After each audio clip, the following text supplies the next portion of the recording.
Morning everyone. तो आज हम डिस्कस करेंगे हिस्ट्री ऑफ इंडियन आर्मी। काफ़ी इंपॉर्टेंट टॉपिक है।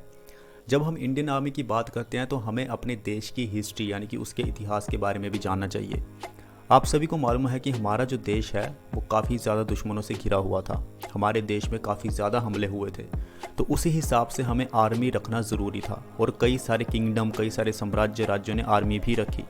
तो आज उसी चीज़ को हम डिटेल में जानने की कोशिश करेंगे कि किस तरह से जो हमारी आर्मी है उसमें बदलाव आया है। बहुत सारे जो फॉरेनर्स थे वो आए, किस किस तरह से हमारी जो आर्मी है वो चेंज हुई है, उसकी कैपेबिलिटी चेंज हुई है, उसकी एडवांसमेंट में चेंजेस आए हैं।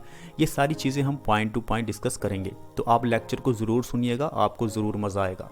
सो the history of the Indian army dates back thousands of year with a rich and diverse heritage. तो सबसे पहले बात हम करते हैं एंशिएंट एंड मिडवल पीरियड की, यानी कि प्राचीन समय की और मध्यकालीन समय की। The origins of the Indian army can be traced back to ancient times when various kingdoms and empires maintained their own military forces. ये कह रहा है कि प्राचीन समय में कई सारे साम्राज्य होते थे, कई सारे राज्य होते थे, वो अपनी रक्षा के लिए एक लार्ज आर्मी रखते थे। जैसे बेस्ट एग्जाम्पल है मौर्यास। अशोक के अंडर में, चंद्रगुप्त मौर्य के अंडर में कितनी लार्ज आर्मी थी। गुप्तास की आप बात कर लीजिए, चोलास की आप बात कर लीजिए, राजपूत्स की आप बात कर लीजिए। आज वही डिवीज़न हमें देखने को मिलता है इंडियन आर्मी में, जैसे Gorkha regiment, Rajput regiment, Sikh regiment. तो ये सारे मौर्यंस, गुप्तास, चोलास एंड राजपूत, इनके अंडर बहुत सारी आर्मीज काम करती थी। हैड वेल ऑर्गेनाइज्ड आर्मीज, और काफ़ी ही अच्छे से ऑर्गेनाइज की हुई आर्मी होती थी। That played a crucial roles in regional conflict and expansion. उसके बाद हमारे पास आता है कॉलोनियल एरा, यानी कि जब अंग्रेज हमारे देश में आ जाते हैं तो उन्होंने किस तरह से चेंजेस लाया इंडियन आर्मी में। So during the colonial era India came under the control of various European powers, notably the British east India company and later the British crown. So the British formed the British Indian army.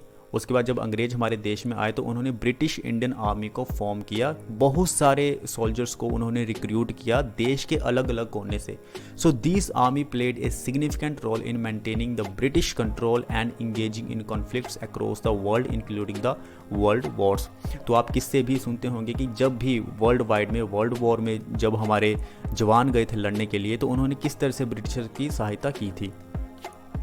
उसके बाद हम बात करते हैं post independence की, यानी कि जब हमारा देश आज़ाद हो जाता है तो उस समय ब्रिटिश इंडियन आर्मी की सिचुएशन कैसी रहती है।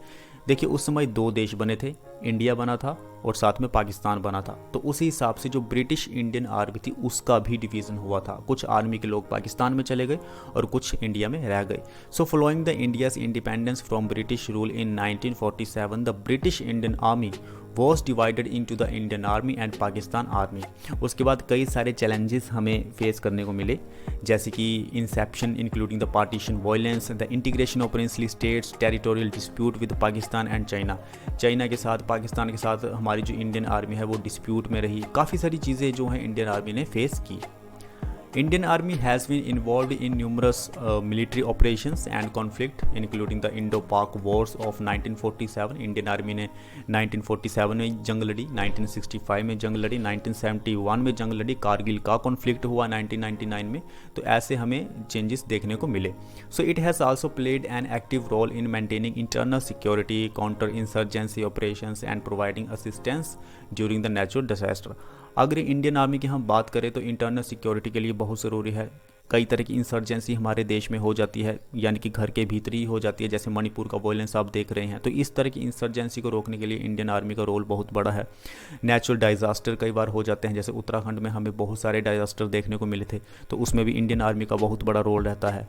उसके बाद हम बात करते हैं मॉडर्नाइजेशन की एंड रोल टुडे की, यानी कि आज के टाइम में इंडियन आर्मी का क्या रोल है, किस तरह से अपने आप को उन्होंने मॉडर्नाइज किया है, नई एडवांसमेंट की है, टेक्नोलॉजिकल एडवांसमेंट, और अपनी कैपेबिलिटीज़ को बढ़ाया है। So over the years the Indian army has undergone significant modernization and technological advancement to enhance its capabilities. तो यस, इंडियन आर्मी ने अपने आप को बहुत इंप्रूव किया है टेक्नोलॉजी के मामले में भी, और अपनी कैपेबिलिटी को भी बहुत ज़्यादा स्ट्रॉन्ग बनाया है।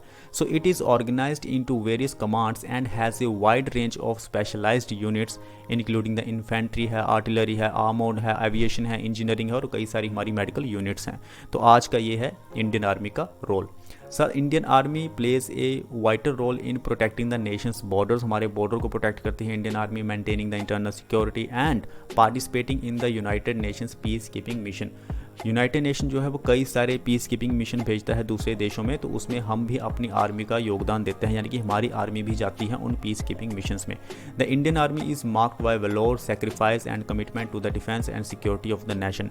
इंडियन आर्मी की अगर हम बात करें तो उन्होंने बहुत सारा सेक्रीफाइस किया है, बहुत सारा बलिदान दिया है, कुर्बानियाँ दी हैं, तो इस कुर्बानियों को, बलिदान को हम कभी भूल नहीं सकते।